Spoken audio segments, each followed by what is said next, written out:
Nous voilà arrivés au terme de ce nouvel exercice budgétaire. Et je veux ici saluer le travail mené par tous les parlementaires qui ont cherché à enrichir ce texte dans un état d'esprit constructif.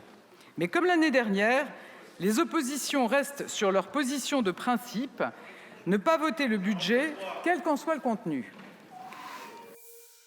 Bonjour et bienvenue dans les grands débats. Comme tous les ans, le budget a été adopté juste avant la trêve des confiseurs, mais pour la deuxième année consécutive, la Première ministre a eu recours au 49.3.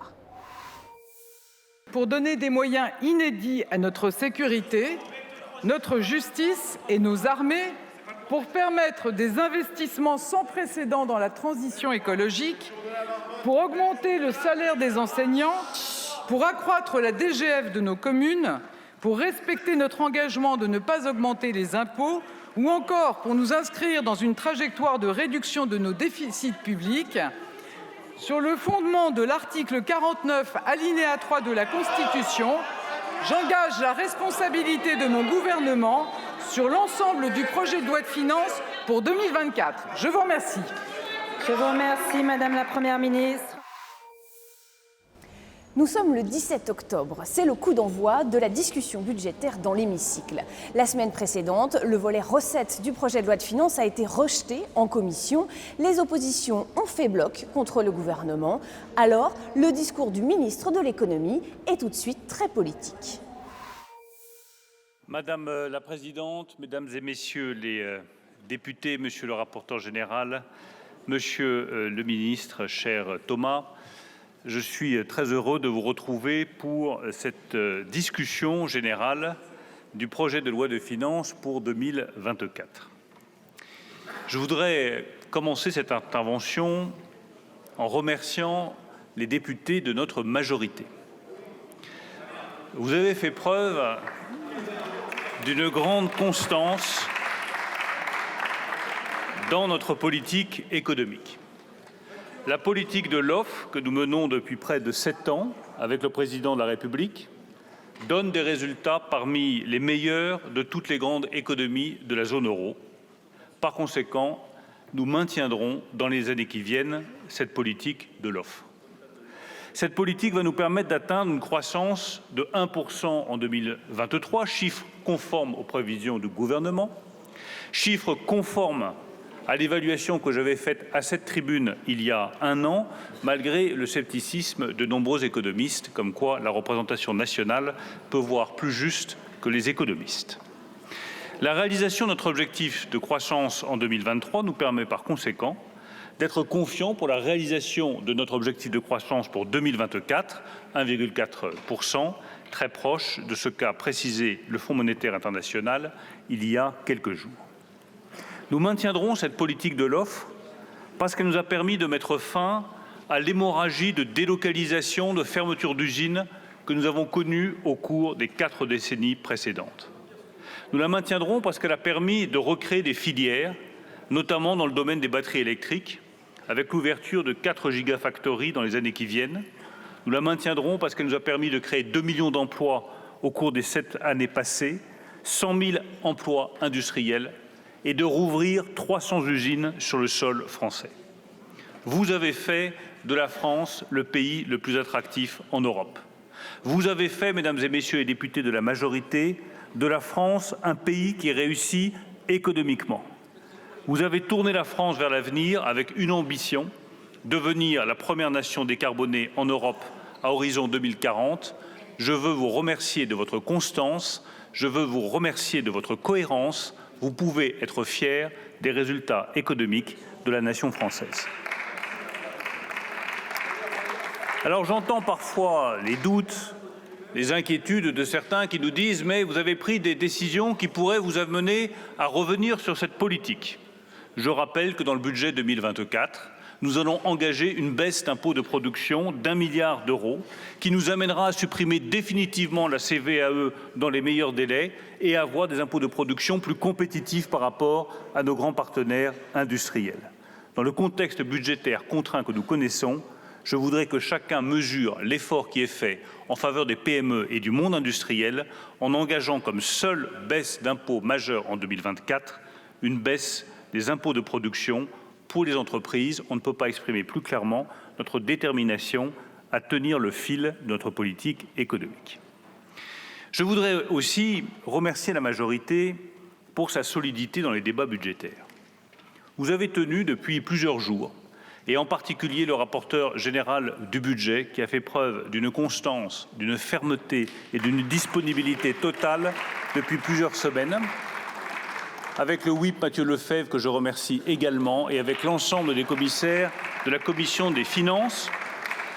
Vous avez tenu une ligne de responsabilité budgétaire dans un temps où il est plus facile de proposer des augmentations de dépenses que des économies. Des amendements dépensiers, il en a plus comme à Gravelotte. Sur les 3000 amendements déposés en commission des finances, 10% augmentent la fiscalité, 90% augmentent la dépense publique. Crédit d'impôt sur la TVA, crédit d'impôt pour le paiement d'un autre impôt, TICPE flottante, baisse de la TVA, baisse de la CSG, crédit d'impôt pour les animaux domestiques, j'en passe et des meilleurs. Aucune économie, que des dépenses publiques. Vous êtes les seuls, mesdames et messieurs les députés de la majorité, à avoir fait preuve de responsabilité budgétaire. Alors j'entends que du côté des Républicains, vous nous demandez de réduire davantage la dépense publique. Sage résolution. Mais alors, pourquoi, et j'aimerais que vous répondiez à cette question, sur 1546 amendements que vous avez déposés, seuls 4 amendements réduisent la dépense publique, les autres engageant 100 milliards d'euros de dépenses publiques supplémentaires. Décidément, il y a loin de la coupe aux lèvres. Et je passe sur le déluge fiscal de la France insoumise, pour lesquels un bon impôt est un impôt à 100%. Ou sur les inventions baroques du Rassemblement national qui suppriment l'impôt avant 30 ans et le travail après 60. Dans le fond, les oppositions imaginent un monde où tout est gratuit. Le malheur et la réalité, c'est que tout coûte quelque chose, que tout a un coût et que l'ère de l'argent gratuit est définitivement finie et qu'il serait temps que les oppositions s'en rendent enfin compte. Tout coûte. Et je dirais même que tout coûte de plus en plus cher puisque les taux d'intérêt ont augmenté et que la charge de la dette représentera 74 milliards d'euros en 2027. Le désendettement de la nation est donc un impératif absolu et je suis fier de pouvoir compter sur le sens des responsabilités de la majorité pour tenir la ligne du désendettement accéléré de la France. Je le dis avec d'autant plus de conviction que nous pouvons faire face, chacun le mesure, à un troisième choc économique après le choc du Covid et le choc inflationniste, avec le risque d'extension du conflit au Proche-Orient. Il faut vraiment faire preuve d'irresponsabilité pour ne pas voir que les événements actuels nous commandent de reconstituer nos marges de manœuvre pour être capables de protéger nos compatriotes en cas de nécessité. Notre pays tiendra donc son engagement de ramener le déficit public à 4,4% en 2024, comme il aura tenu son engagement de déficit public à 4,9% en 2023. Nos actes sont en cohérence avec nos engagements. Notre objectif, je le réaffirme, est de revenir sous 3% de déficit public en 2027, d'accélérer le désendettement de la France et de rétablir les équilibres financiers de notre pays. Nous engagerons pour cela 16 milliards d'euros d'économies dans ce budget 2024 qui, eux, sont sérieusement documentés, avec la sortie du bouclier énergétique, la fin de certaines aides aux entreprises, la fin du dispositif Pinel pour le logement et le recentrage de la politique de l'emploi. Je vois que 1 milliard d'euros d'économies supplémentaires ont été identifiés par le rapporteur général du budget et par les commissaires des finances de la majorité. Je tiens à leur dire à cette tribune que je soutiens leur proposition d'1 milliard d'euros d'économies supplémentaires. Mon troisième message est un message de fierté. Votre majorité, notre majorité, peut et doit être fière de son budget. D'abord, c'est un budget qui protège et il apporte la preuve tangible qu'on peut très bien rétablir les comptes publics sans passer nécessairement par la case austérité. Je vais vous donner 4 exemples. Premier exemple, nous indexons dans ce budget pour 2024 l'intégralité des prestations sociales, le barème de l'impôt sur le revenu sur l'inflation. Quant aux pensions de retraite, elles seront également revalorisées de 5,2% pour protéger nos aînés des effets de l'inflation et de l'augmentation des prix. Cette protection contre l'inflation représente un coût total de 25 milliards d'euros pour la dépense publique. C'est la meilleure illustration que, tout en ayant un budget ambitieux et responsable, nous protégeons les plus fragiles, les plus modestes et les plus exposés aux conséquences de l'inflation. Deuxième exemple, nous maintenons, et nous sommes le seul pays européen à le faire, une aide pour payer la facture d'électricité. Je connais l'inquiétude de nos compatriotes face à l'augmentation de leur facture d'électricité. Je rappelle que l'État paye aujourd'hui 34% des factures d'électricité des ménages et que ce soutien se poursuivra en 2024 et nous coûtera 10 milliards d'euros. Aucun pays européen ne fait la même chose pour protéger ses compatriotes contre l'augmentation des prix de l'énergie. Troisième exemple, nous allons soutenir les ménages qui ont le plus de mal à accéder à un crédit pour se loger. Chacun voit bien qu'avec l'explosion des taux d'intérêt, l'offre de crédit baisse drastiquement, qu'elle a diminué de près de moitié par mois, 10 milliards d'euros de crédit immobilier produit contre 20 milliards d'euros avant l'augmentation des taux. Il est donc nécessaire de réagir pour éviter une crise immobilière et permettre au plus grand nombre possible de ménages d'avoir accès à un crédit immobilier. Nous changeons donc les règles du prêt à taux zéro pour permettre à un plus grand nombre de personnes d'avoir accès à ces prêts dans des conditions plus favorables et nous continuerons à travailler sur le prêt à taux bonifié. Enfin, quatrième et dernier exemple de la protection qui est assurée par ce budget 2024, tout en gardant l'esprit de responsabilité qui nous est cher. Un exemple que je cite, même si les montants sont plus modestes, parce qu'il est cher au cœur du président Maillard et un certain nombre de députés ici. Nous réduirons les efforts financiers demandés au CCI et au CMA à hauteur respectivement de 25 millions d'euros et de 13 millions d'euros pour leur permettre de continuer leur travail dans les meilleures conditions possibles. Ce budget est aussi un budget qui prépare l'avenir. Je rappelle que nous engageons dans le PLF 7 milliards d'euros supplémentaires pour la transition écologique, ce qui porte le total de nos engagements financiers pour la transition écologique à 41 milliards d'euros. Nous augmentons MaPrimeRénov'. Nous augmentons le bonus sur les véhicules électriques. Nous recentrons le bonus sur les véhicules électriques exclusivement sur les véhicules les moins lourds et sur les véhicules les moins polluants. Je veux dire les choses clairement, les contribuables français n'ont pas à financer des véhicules qui n'ont de vert que le nom. Nous mettons aussi en place, pour la première fois en Europe, un crédit d'impôt vert pour encourager le développement de nouvelles filières industrielles et répondre à l'Inflation Reduction Act américain. Cette décision, elle vient après de multiples changements structurels que nous avons portés avec le président de la République à l'échelle européenne pour défendre notre industrie, défendre nos filières industrielles.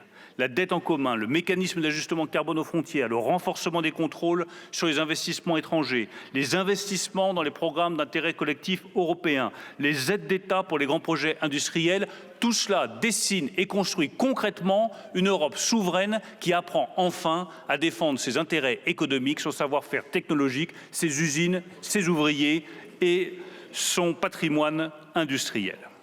Tout cela précède d'ailleurs d'autres combats idéologiques à venir au niveau européen, notamment le combat pour le contenu européen. Je ne vois pas pourquoi en Chine comme aux États-Unis, on réserve les aides publiques à des biens industriels qui ont un contenu chinois ou un contenu américain et que nous-mêmes, nous ne réserverions pas nos aides publiques à des biens industriels qui ont un contenu industriel français, allemand, italien, espagnol ou belge, un contenu européen. Nous avons passé un accord avec le monde agricole. Nous avons passé un accord avec les entreprises et travaux publics pour faire évoluer la fiscalité sur le GNR.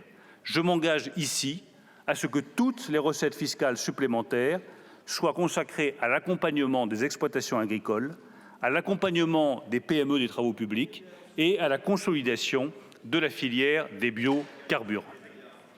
C'est aussi un budget qui garantit un État fort, capable d'assurer dans les meilleures conditions ses missions régaliennes. Quand la nation est menacée, quand la nation est attaquée par le terrorisme, il serait irresponsable de ne pas nous donner les moyens de protéger la nation française, de soutenir nos forces de l'ordre, de soutenir nos policiers, nos gendarmes exposés au premier chef par cette menace. Nous augmenterons donc le budget du ministère des Armées. Nous augmenterons le budget du ministère de l'Intérieur et nous augmentons le budget du ministère de la Justice. Par ailleurs, quand la nation fait face à des révolutions technologiques majeures, comme celle de l'intelligence artificielle, qui va définir les nouveaux rapports de puissance entre les nations, il est tout aussi essentiel d'investir dans l'éducation et dans la formation. Nous continuerons à soutenir le ministère de l'Éducation nationale et ses enseignants comme l'ensemble de ses personnels. L'éducation est en réalité le premier défi économique de la nation française. Et permettez-moi à cette occasion de redire aux enseignants toute mon admiration et leur exprimer ma gratitude pour leur travail quotidien auprès de nos enfants. Nous sommes à leurs côtés dans les heures difficiles et douloureuses que les enseignants traversent. Enfin, avec ce budget, nous affirmons une nouvelle fois notre volonté de valoriser le travail. Nous voulons qu'une entreprise qui fait des rachats d'actions, sujet cher au président Mattei, soit obligée de distribuer à ses salariés plus de participation et plus d'intéressement ou plus d'actions gratuites plutôt que d'augmenter sa taxation. Je préfère augmenter les rémunérations des salariés que de remplir les caisses de l'État. Nous prévoyons donc dans ce PLF 2024 que toute entreprise qui fait du rachat d'actions sera obligée de revoir son accord d'intéressement, de revoir son accord de participation et d'augmenter la rémunération de ses salariés. Nous voulons aussi qu'une personne qui n'a pas d'autre choix que de prendre son véhicule pour se rendre sur son lieu de travail soit soutenue financièrement. C'est pour cela que nous mettrons en place dans ce budget une indemnité carburant travailleur à hauteur de 100 € par véhicule. Enfin, à la suite de la conférence sociale qui a eu lieu hier, je veux redire, comme je le dis avec constance depuis janvier 2022, que toutes les entreprises qui le peuvent doivent continuer à augmenter les salaires. Le combat pour le travail bien rémunéré est un combat de tous les instants. Nous ne devons pas relâcher nos efforts.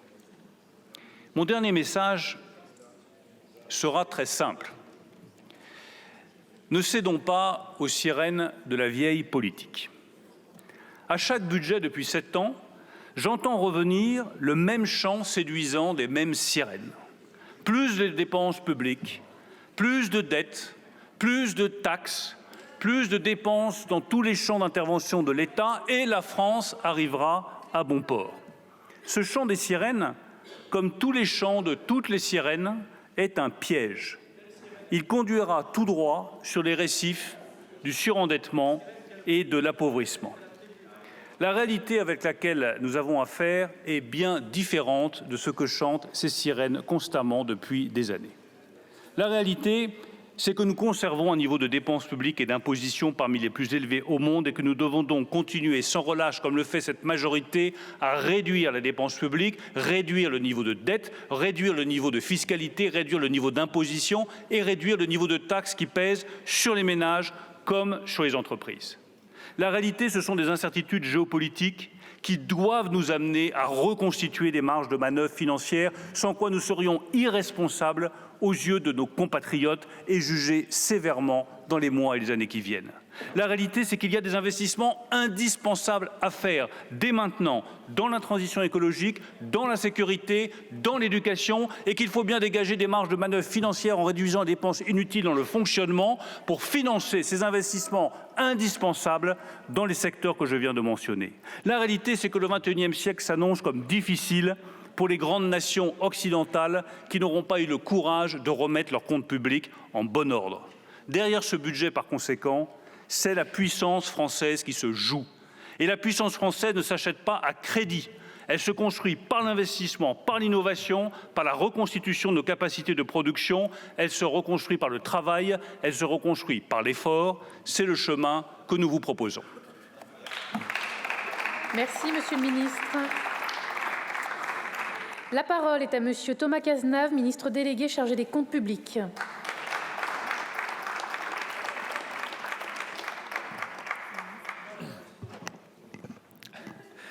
Madame la Présidente, Monsieur le Ministre, cher Bruno Le Maire, Monsieur le Président de la Commission des Finances, Monsieur le Rapporteur général du budget, Mesdames et Messieurs les députés, Je suis très heureux de vous présenter avec Bruno Le Maire ce projet de loi de finances pour 2024. Ce projet de loi de finances, il a été construit avec un cap clair, investir pour l'avenir. Investir pour l'avenir, c'est d'abord maîtriser nos comptes publics. Si l'État a pu protéger pendant les crises, c'est qu'il avait réduit son déficit et dégagé des marges de manœuvre par temps calme.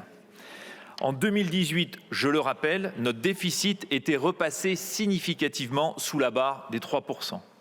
Après les crises successives, il est de notre responsabilité de sortir de cette période d'exception pour nos comptes publics. Nous prévoyons ainsi une nouvelle étape de réduction du déficit en 2024 qui s'établira à 4,4% du PIB. Le déficit budgétaire de l'État va baisser de 165 à 145 milliards d'euros. Il aurait été plus facile de repousser à demain ce retour à la normale. Nous n'avons pas cédé à cette tentation. Investir pour l'avenir, c'est préserver la croissance française dans un contexte international bouleversé et un contexte économique incertain. Nous devons poursuivre notre politique résolue et efficace en faveur du plein emploi. La vitalité de notre économie, notre capacité à créer des emplois, en particulier des emplois industriels, sont la première réponse aux préoccupations légitimes des Français pour leur pouvoir d'achat, mais aussi pour la soutenabilité de nos finances publiques. C'est parce que nous tenons à préserver cette dynamique essentielle que nous n'augmentons pas les impôts et que nous poursuivons les baisses d'impôts de production. Investir pour l'avenir, c'est reconnaître que nous avons deux dettes. Une dette publique et une dette écologique à laquelle il faut s'attaquer.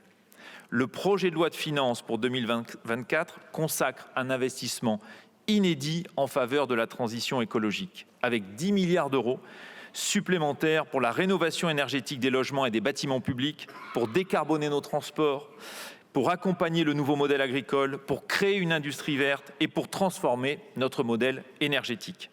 Ces dépenses vertes vont aussi permettre d'accompagner les ménages.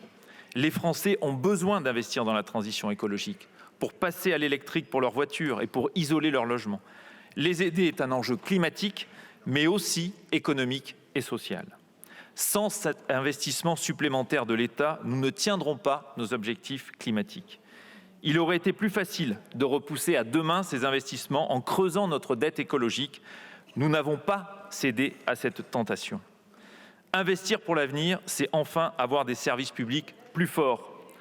Notre projet de loi de finances poursuit l'investissement dans nos services publics régaliens en cohérence avec les lois de programmation votées ici par le Parlement.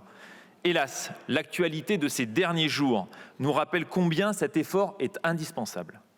Nous investissons dans l'école en finançant les mesures nécessaires de revalorisation du métier d'enseignant. Il aurait été plus facile de repousser à demain ce réarmement des services publics de première ligne. Là encore, nous n'avons pas cédé à cette tentation. Le budget que nous vous proposons est un budget d'équilibre qui ne renonce à aucune de nos priorités. Et pourtant, certains nous reprochent l'austérité. Les hausses de crédits de l'éducation nationale, de la police, de la gendarmerie, de la justice, de l'enseignement supérieur et de la recherche, comme les créations de postes qui vont permettre de recruter plus de 8 200 agents publics supplémentaires, sont une réponse à ceux qui nous reprochent d'avoir délaissé nos services publics. Il faut accélérer le verdissement de toutes nos dépenses publiques, État, collectivités, opérateurs. Et pour cela, nous avons besoin d'une boussole commune. Cette boussole commune, ce sont les budgets verts, dont je souhaite la généralisation aux opérateurs et aux grandes collectivités. Force est de constater que les groupes d'opposition ne partagent pas les grandes priorités que nous proposons aux Français dans ce projet de loi de finances et les grands équilibres qui les portent. Mais je constate aussi qu'il n'y a pas de projet alternatif susceptible de rassembler davantage. La première partie de ce projet de loi de finances, bien que largement amendé, n'a pas trouvé le soutien d'une majorité d'entre vous en commission. Des amendements ont certes rassemblé des majorités, mais le budget est un équilibre d'ensemble et ne peut se réduire à une somme d'articles et d'amendements. Sur cet équilibre d'ensemble, il n'existe pas de projet alternatif. Entre ceux qui veulent une baisse drastique du déficit et des coupes sombres dans les dépenses et ceux qui nous accusent d'austérité, il n'y a pas de point de rencontre. Entre ceux qui veulent dépenser plus sur la transition écologique et ceux qui veulent brunir nos dépenses et notre fiscalité, il y a une vraie incompatibilité. Entre ceux qui voudraient baisser très fortement les impôts et ceux qui veulent taxer quoi qu'il en coûte pour l'activité économique, il y a là aussi une divergence de fond.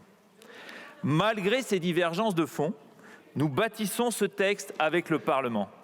Le dialogue entre nous a été, est et sera continu.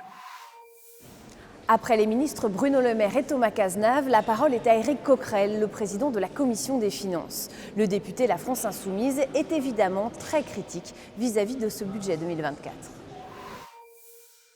Le budget qui nous est présenté aujourd'hui ne résoudra rien. Il n'atteindra pas les objectifs de réduction de déficit que s'est donné le gouvernement. Il répondra encore moins aux besoins des Français. Le gouvernement s'est en effet donné pour feuille de route de ramener le déficit à 4,4% en 2024 pour le conduire à 2,7% en 2027, le tout sans augmenter les impôts. Ce qui revient à espérer une croissance soutenue, croisée à une baisse des dépenses publiques historiques. Sauf que la croissance espérée ne sera pas au rendez-vous. Vous avez ramené vos estimations de 1,8 à 1,4%, mais toutes les institutions économiques et économistes l'estiment à bien moins que cela. Le FCE annonce par exemple aujourd'hui le chiffre de 0,8%. Quant à réaliser les économies annoncées, vous constatez vous-même que c'est plus facile à dire qu'à faire. On a beau être partisan d'une politique néolibérale, il n'est pas si facile de sabrer dans les budgets sociaux quand le pouvoir d'achat est en berne et menace la consommation populaire, que la pauvreté s'accroît encore, que la crise du logement se transforme en bombe sociale. Alors certes, et c'est déjà trop pour un État social affaibli par des années d'austérité, le budget proposé ne suivra pas la hausse de l'inflation. La fin du bouclier énergétique aggravera encore la situation de beaucoup alors que l'inflation persiste encore dans l'énergie. Que les économies, grâce à vos réformes qui s'en sont prises aux chômeurs et aux retraités, accentueront les inégalités, ce qui d'ailleurs se révélera plus compliqué que prévu quand tous les partenaires sociaux refusent un rap sur les comptes Agirc-Arrco. Mais vous avez reporté à 2025 le plus gros des baisses des dépenses publiques structurelles cette fois, sans d'ailleurs oser dire lesquelles seront laminées, ce qu'a relevé le Haut Conseil des finances publiques. D'ailleurs, vous cherchez encore, paraît-il, 1 milliard d'économies. J'y reviendrai tout à l'heure. C'est en réalité votre politique macroéconomique qui est dans l'impasse. Non seulement a fait grimper les inégalités à un niveau historique, mais elle est incapable d'atteindre ses propres objectifs, sans doute parce qu'au fond, elle est incapable d'affronter les crises que nous connaissons et qui permettent d'avancer, sans trop avoir malheureusement peur de se tromper, que les quoi qu'il en coûte sont devant et non derrière nous. Non seulement elle est incapable de les affronter, mais la situation dans laquelle elle place la société, l'État, nos services publics, nos mécanismes de solidarité amplifient l'effet de ces crises plutôt qu'elle ne les corrige. Au cœur du budget devrait être la bifurcation écologique. Pour atteindre l'objectif de la neutralité carbone, les économistes Jean Pisani-Ferry et Selma Mahfouz estiment nécessaire un investissement public à hauteur de 34 milliards d'euros. Vous en annoncez seulement 7 en expliquant qu'ils feront des petits dans les collectivités territoriales ou les organismes de financement public.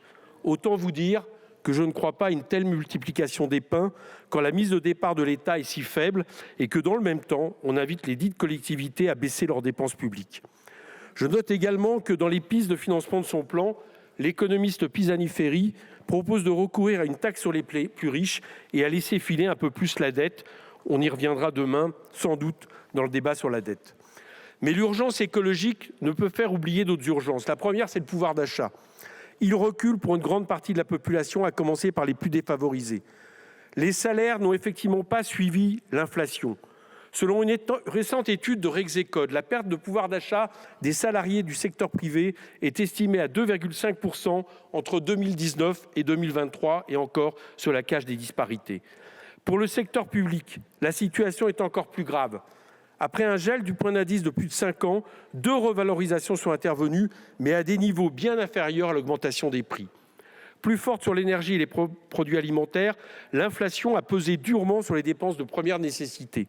Elle a exposé les ménages les plus démunis à cet arbitrage impossible entre se loger ou se nourrir. Selon l'INSEE, 47% des ménages déclarent ainsi avoir changé leurs habitudes de consommation alimentaire. Et lors de l'audition des associations de solidarité en commission des finances, toutes ont évoqué une aggravation préoccupante de la situation. Il est donc urgent d'agir davantage en faveur du pouvoir d'achat. La seconde urgence, non pas en termes hiérarchiques, c'est la crise du logement. C'est une bombe sociale en train d'exploser. Alors que seuls les plus précaires ne trouvaient pas à se loger décemment, ce constat s'étend désormais aux classes moyennes. C'est au moins des constats que nous pourrions partager. Sauf que vous remettez globalement cette question à une future loi logement. Il n'est pas possible d'attendre. Il faut des mesures immédiates dont l'objectif sera de faire baisser les prix et permettre à tous d'accéder à un logement digne. Troisièmement, nos services publics sont dans une situation préoccupante à force de diminution des moyens qui leur sont accordés. Les hôpitaux souffrent toujours et les services d'urgence sont en détresse. La dernière rentrée scolaire a été une des pires de ces dernières années en étant marquée par des suppressions de postes d'enseignants et des fermetures de classes. Cette dégradation des services publics est aussi la source d'un renforcement des inégalités sociales, si dures à vivre, dans les quartiers populaires et urbanisés, mais aussi dans les zones rurales et périurbaines, autant de territoires qui ont pour point commun l'impression justifiée souvent que notre République les abandonne ainsi progressivement. Le paradoxe de ce budget, c'est que vous avez été obligés de reconnaître en parole, messieurs les ministres, un certain nombre de ces évidences, mais sans la plupart du temps en tenir compte dans vos propositions ou dans le soutien à des amendements qui ont été proposés, y compris venant de votre majorité. Oui, je trouve positif, car c'est au fond reconnaître que nous avions raison, Bruno Le Maire, de proposer une taxe sur les profits des concessionnaires autoroutiers, car je préfère cela à une période où vous expliquiez qu'il n'y avait pas de super profits, mais des profits tout court. Oui, je trouve cela positif, que devant l'imposition globale ridicule des milliardaires en France révélée par l'étude IPP Bercy, qui, cumulés revenus professionnels et revenus personnels, ne dépasse pas 25% de taux d'imposition. Vous me donnez raison en légitimant un impôt minimal. Mais en le revoyant à un accord européen, c'est-à-dire à la Saint-Glinglin, vu les règles d'unanimité, alors que c'est maintenant que nous avons besoin de recettes supplémentaires et que pour faire changer l'Europe, rien ne vaut après tout que des pays forts comme la France, forts de leur puissance économique, ouvrent la voie. C'est pourquoi je suis heureux de ce qui s'est passé en commission. Je suis d'abord heureux que nous soyons parvenus à examiner les 2400 amendements, et ce, dans un esprit d'écoute et d'échange d'arguments qui fait honneur à notre commission. Et j'en remercie à ce propos l'ensemble des commissaires, des administrateurs et des collaborateurs. Oui, je suis heureux, pas seulement parce que le budget n'a pas été adopté, mais aussi parce que finalement c'est dessiné comme je le pensais. La possibilité d'une majorité en faveur d'une plus grande justice fiscale, mais aussi qui a entendu vos appels, Bruno Le Maire, en vous proposant plus de recettes. Sur 105 amendements différents qui ont été adoptés, 38 l'ont été contre l'avis du rapporteur, dont 15 qui constituent des recettes supplémentaires pour l'État à hauteur de plus de 15 milliards, 15 fois ce que vous demandez, Bruno Le Maire. Je ne vais pas citer tous ces amendements, mais beaucoup viennent de votre majorité. Moi, ce que je vous propose, messieurs les ministres, c'est d'accepter la voix majoritaire qui monte de l'Assemblée, de reconnaître la nécessité d'une démocratie parlementaire. Vous allez adopter le 49.3, mais il y a deux manières de l'adopter. Merci, soit Monsieur vous le l'adoptez Président. en annulant tous ces amendements, soit vous l'adoptez en acceptant que des compromis qui viennent de la majorité de l'Assemblée, c'est un choix que vous aurez à faire. Après l'échec de la motion de rejet défendue par la France insoumise, chaque groupe défend sa position sur ce budget. Les députés savent que c'est l'un des rares moments où ils pourront faire valoir leurs arguments. La discussion va être écourtée car le gouvernement n'a pas de majorité pour voter sa loi de finances. Alors, l'ombre du 49.3 plane dès cette première séance.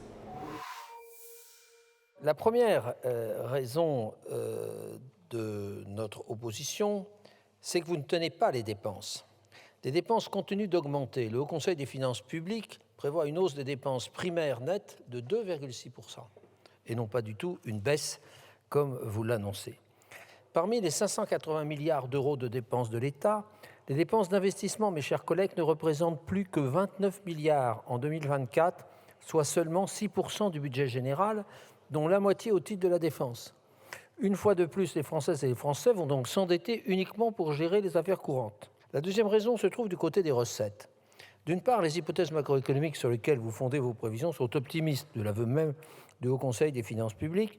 Vous prévoyez une croissance en volume de 1,4, c'était 1,6 avant. Ce n'est pas raisonnable. Vous auriez dû vous fonder sur des estimations plus modestes, à 0,8 ou 1%, comme la majorité des analystes. De la même manière, vos hypothèses d'inflation sont très favorables et ne tiennent pas compte de la hausse récente des prix du pétrole. Troisièmement, vous tentez de maquiller le solde public par tous les moyens. En 2024, le gouvernement prévoit un déficit de l'État de 145 milliards d'euros. Certes, il s'agit d'une amélioration puisque ce déficit diminue de 20 milliards par rapport à 2023. Mais le solde structurel, lui, ne s'améliore que de 0,4 points de PIB, soit de 10 milliards. Ce qui est plus grave, c'est que près de 14 milliards sur les 16 milliards d'économies que vous annoncez sont des économies de constatation liées à l'extinction de dispositifs temporaires. Vous ne vous livrez pas un réel effort structurel de maîtrise de la dépense. Face à un gouvernement qui veut baisser les impôts alors qu'il n'en a pas les moyens, qui ne propose aucune économie structurelle significative et qui préfère saisir l'argent des administrations de sécurité sociale plutôt que de rationaliser son propre budget, le groupe Viotte votera en l'état de ce texte contre le projet de loi de finances. 50 ans, 50 longues années, un demi-siècle, que les gouvernements qui se sont succédés présentent systématiquement, sans aucune exception, un budget en déficit. Je vous l'ai dit en commission, je vous le redis ici. 50 ans, normalement, quand on se marie et qu'on s'aime, c'est les noces d'or. Avec vous, pas d'amour, même platonique, ce sont bien les noces de plomb. 50 ans que vous plombez notre pays par plus de déficits, plus de dettes, toujours plus d'impôts et pourtant moins de services publics efficaces. Votre héritage, au bout de tant d'années, c'est l'exaspération fiscale de nos concitoyens face aux injustices. Ce sont des familles et des retraités qui ne peuvent vivre de leur travail, des classes moyennes prises entre l'enclume de l'assistanat et le marteau des privilèges. Oui, vous les macronistes, et avant les fausses alternances de gauche et de droite, tous, vous n'avez jamais été capables d'équilibrer les comptes publics malgré un niveau de fiscalité et de prélèvements obligatoires en perpétuel alourdissement. Quel triste anniversaire pour la France que ce nouveau cadeau empoisonné que vous lui offrez en échange de la confiance que nos concitoyens vous avez pourtant accordée. Pour ces 50 ans de déficit, monsieur le ministre, vous n'avez pas fait les choses à moitié. Vous faites un nouveau cadeau à la France de 285 milliards d'euros d'endettement. 285 milliards d'euros, voici le montant vertigineux que le gouvernement va emprunter en 2024 pour financer le déficit public et le refinancement de la dette. Un niveau record d'impôts en valeur absolue, en valeur relative, qui cette année encore vont s'alourdir de 17 milliards d'euros, en particulier les impôts les plus injustes, la TVA. La hausse des impôts est 2 fois supérieure à l'inflation. Elle est 4 fois supérieure à la hausse de la croissance attendue. Autrement dit, le racket des classes moyennes et des PME continue. De toute évidence, M. Le Maire invente des résultats économiques imaginaires. Et vous, M. Cazenave, vous entendez des voix des oppositions qui seraient d'accord avec vos propositions. Les voix de Jeanne Sauver la France, les voix de Thomas les conduiront à la ruine. Je vous le dis, il n'y a aucun rapport entre ce que les oppositions ont demandé au dialogue de Bercy et les propositions macronistes que vous voulez imposer sous un consensus imaginaire. J'ai entendu beaucoup de choses de la part des ministres. C'est un projet sérieux, qu'on est à l'euro près. C'est 2 mots que vous avez à la bouche, le sérieux budgétaire. Votre projet de loi de finances, il n'est pas sérieux. Les prévisions de croissance, vous n'avez pas arrêté de les modifier. Au début, on était à 1,8, maintenant on est à 1,4. Alors que l'OFCE, la Banque de France, nous disent que les prévisions de croissance, elles ne sont pas bonnes, elles sont à 0,8%, 0,9%. Une paille, quoi. Juste quelques dizaines de milliards d'euros. Sur les prévisions d'inflation, ça fait des années que le ministre Bruno Le Maire court après le pic de l'inflation. Il gravit, ça ne s'arrête jamais. Ça fait 2 ans qu'on est censé être dans le pic de l'inflation. Et M. Bruno Le Maire a visiblement perdu son oxygène à force de gravir ce pic.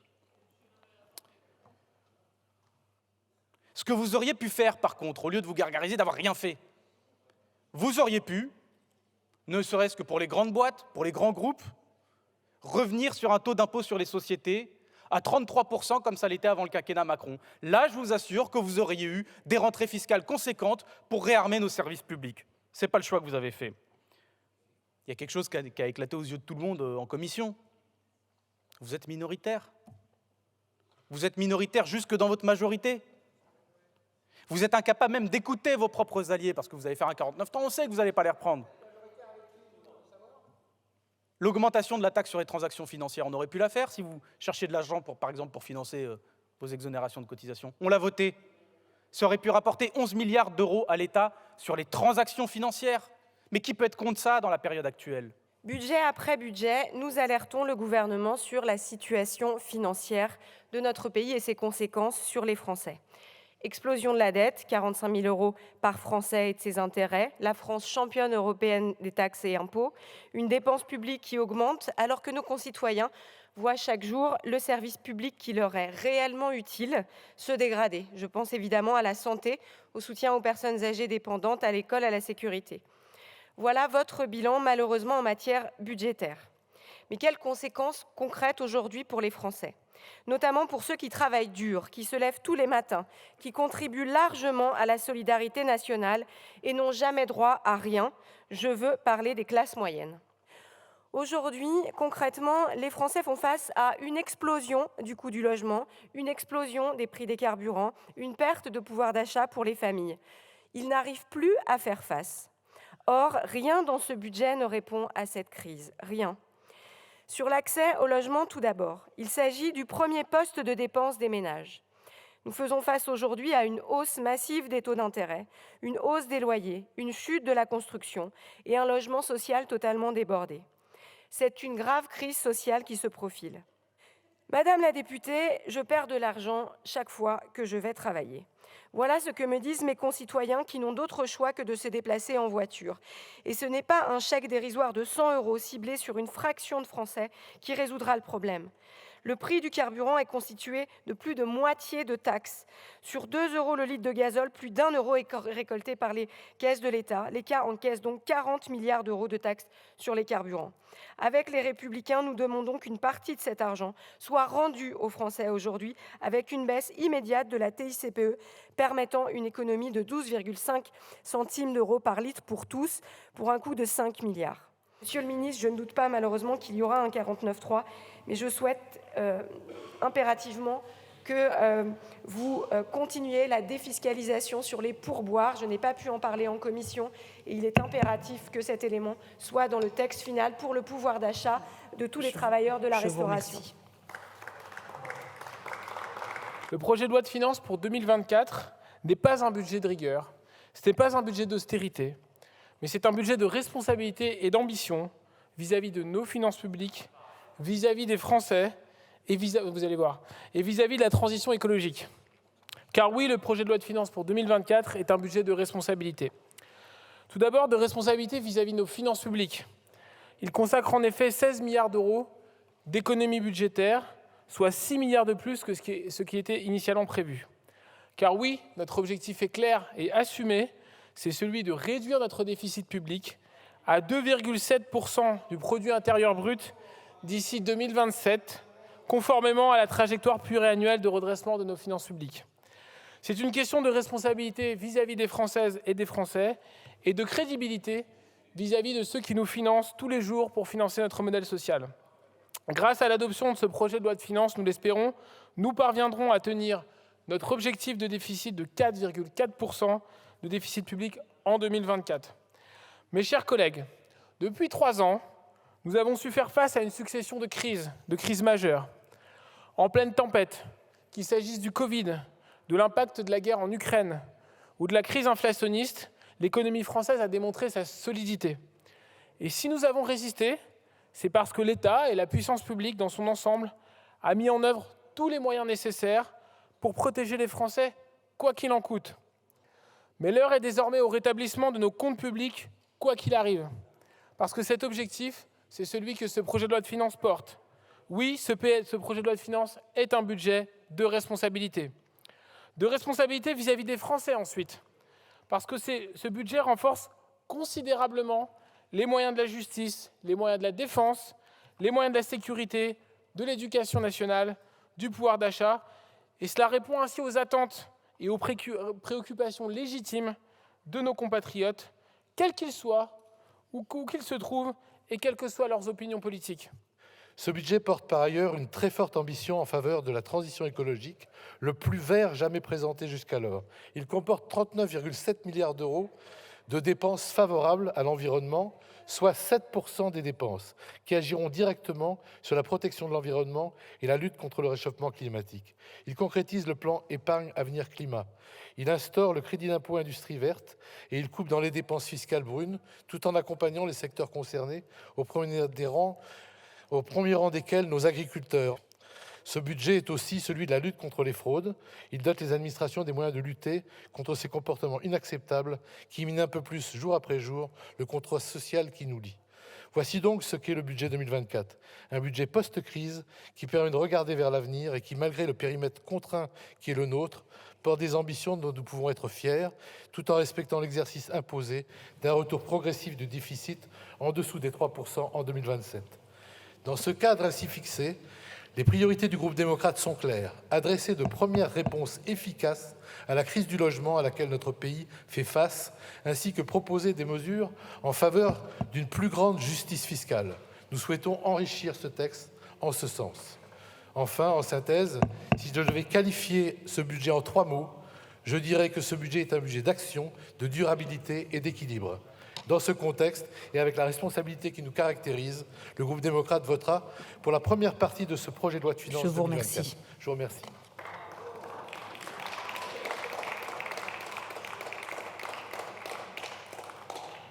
Le groupe socialiste est en total désaccord avec les hypothèses sur lesquelles vous avez élaboré ce budget. Nous les jugeons beaucoup trop optimistes et, Monsieur le ministre, je le dis sincèrement, j'espère me tromper.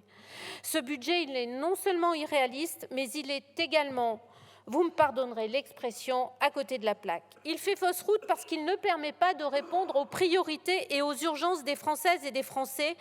Et pour illustrer mon propos, j'aborderai successivement 4 urgences. D'abord, le pouvoir d'achat.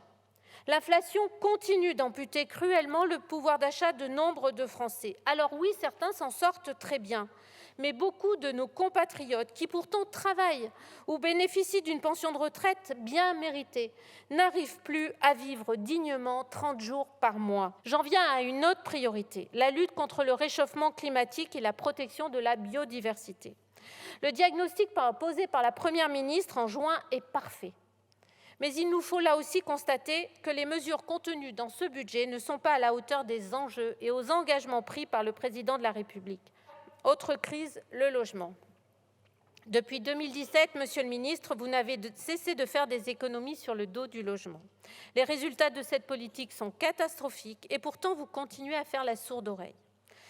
Le logement, c'est le premier poste de dépense des ménages. Et ils sont de plus en plus nombreux à peiner face à un coût qui ne cesse d'augmenter. Dernier sujet, qui figure également très haut sur l'échelle des priorités de nos concitoyens, peut-être à la première place, la santé. Sur ce sujet, on pourrait dire que la situation s'est dégradée, mais on ne pouvait pas prévoir. C'est faux. Les déserts médicaux avancent au même rythme que la République recule sur nos territoires. Vous l'aurez compris, nous ne voterons pas votre budget, Monsieur le ministre, synonyme pour beaucoup de Français appartenant aux classes populaires, aux classes moyennes, d'efforts surdimensionnés, alors qu'en même temps, vous poursuivez une politique favorable, non pas aux riches, mais aux ultra-riches, c'est-à-dire à une toute petite poignée de contribuables. Depuis presque 2 ans maintenant, nous vivons dans un contexte d'inflation qui a bousculé nos habitudes. Ce niveau d'inflation a été particulièrement maîtrisé par les décisions que vous avez portées, Monsieur le ministre, pour en limiter les impacts. Mais pour un certain nombre de nos concitoyens, l'impact sur la vie quotidienne est bien plus important que pour d'autres. Notre groupe Horizon et Apparentés soutient donc une revalorisation uniforme pour tous les Français. Les pensions de base des retraités seront revalorisées de 5,2% compte tenu de la règle d'automaticité fixée. Appliquons donc ce même taux de revalorisation pour les tranches d'impôt sur le revenu. La justice fiscale et sociale, c'est aussi l'imposition de tous. Et je veux saluer, Monsieur le ministre, votre combat remporté sur l'imposition minimale des grandes entreprises internationales. C'est une réelle avancée qui nous permet d'ouvrir les prochaines étapes avec la question de l'imposition minimum des personnes physiques et nous porterons un amendement d'appel sur ce sujet majeur. Dans ce souci de justice fiscale, nous porterons également la prolongation de la contribution sur la rente des producteurs d'électricité pendant l'année 2024, avec des paramètres renouvelés pour ne pas mettre en difficulté certains des acteurs concernés. La justice fiscale, c'est aussi ne pas exclure ceux qui ont besoin de dispositifs de soutien. Le prêt à taux zéro est un formidable outil de soutien aux ménages pour l'acquisition de leur habitation. Nous portons donc avec conviction la nécessité d'élargir les critères de ressources, de plafond et d'éligibilité territoriale d'accès au prêt à taux zéro. Plutôt que de répondre aux défis de demain, il faut plutôt relever les défis dès aujourd'hui. Car faire face à nos engagements de réduction des émissions de gaz à effet de serre à l'horizon 2030 et réussir la transition écologique dans le délai imparti, pour cela, des moyens supplémentaires doivent être mobilisés. Et ils sont conséquents. Le rapport Mahfouz et Pisani-Ferry les estime à 34 milliards d'euros pour 2024. Le projet de loi de finances pour 2024 présente 491 milliards d'euros de dépenses, 9 milliards de moins qu'en 2023, et 349 milliards d'euros de recettes. C'est donc un déficit de 142 milliards d'euros. Déficit que l'on pourrait réduire si le volet recettes de ce budget intégrait toutes, on peut rêver, ou des propositions raisonnables de recettes qui sont faites ça et là, y compris dans les proches de la majorité. Je pense à l'impôt exceptionnel sur le patrimoine financier, bien sûr, des plus aisés, proposé par Selma Mahfouz et Pisani-Ferry, qui pourrait rapporter 5 milliards d'euros dès l'année 2024. Je pense aux propositions de nos collègues Mattei et Sansu dans leur rapport de la fiscalité du patrimoine et plus précisément aux mesures visant à accroître la contribution des revenus du capital au redressement des finances publiques. Le groupe écologiste maintiendra les positions exprimées en commission des finances pour relever les défis d'aujourd'hui sans attendre ceux de demain. Je vous remercie. Je vous remercie.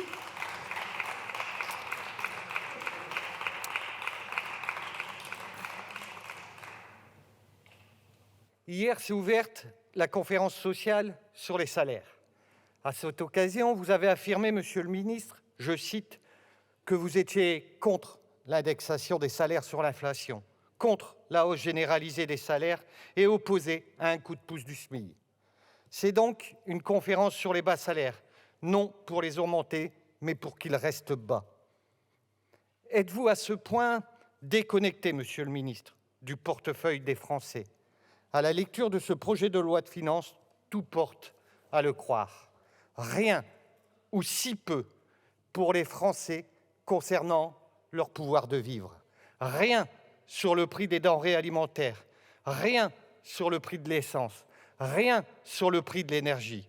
Depuis 2017, vous êtes sourds à la situation sociale du pays.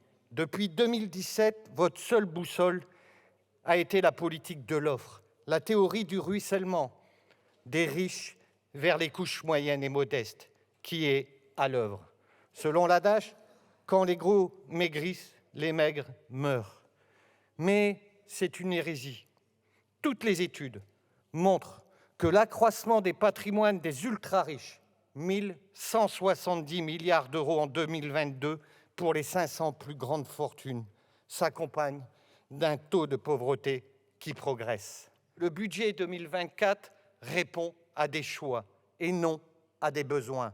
Le budget 2024 ne répondra pas à ces enjeux. Force est de constater qu'il n'y a pas de majorité en accord avec la teneur du texte proposé. La discussion en commission ainsi que le vote sanction par lequel elle s'est terminée l'ont démontré.